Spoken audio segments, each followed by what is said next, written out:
এই যে বেসরকারি শিক্ষক নিবন্ধন পরীক্ষায় যারা লিখিত পরীক্ষায় উত্তীর্ণ হয়েছিল তারা কিন্তু যখন ভাইভাতে ফেল করেছে, যারা ফেল করা পারে তারা হচ্ছে হয়তো পাশের দাবিতে বা তাদেরকে অন্যায্যভাবে ফেল করা হয়েছে এরকম একটা অভিযোগ তুলে তারা কয়েকদিন হলো আন্দোলন করতেছে। এর মধ্যে বিভিন্ন জায়গায় তারা যোগাযোগ করছে, আমরাও আলোচনার জন্য চেষ্টা করেছি।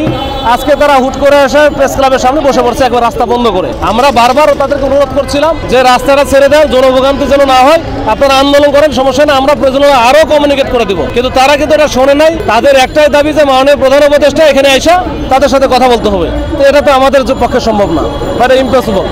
ওই যে হ্যাঁ, কোনোভাবেই তারা শোনে নাই। পরে আমরা আমাদের মতো করে নিয়ম অনুযায়ী আমরা পানি আগে ওয়াটার ক্যানন যেটা আমাদের জল কামান মারা সেটা মেরেছি। এরপরে সাউন্ড গার্ড দুটা যেন প্যানিক সৃষ্টি হয়, যারা যেন ডিসপার্স হয়ে চলে যায় এটা করেছি। এরপরে আমরা হালকা পুশ করেছি যেন এরা ডিসপার্স হয়ে যায়। তো এই হচ্ছে অবস্থা। আমরা অন্য কোনো কিছু আমার জানা মতো এরকম ক্যাজুয়ালিটি নাই।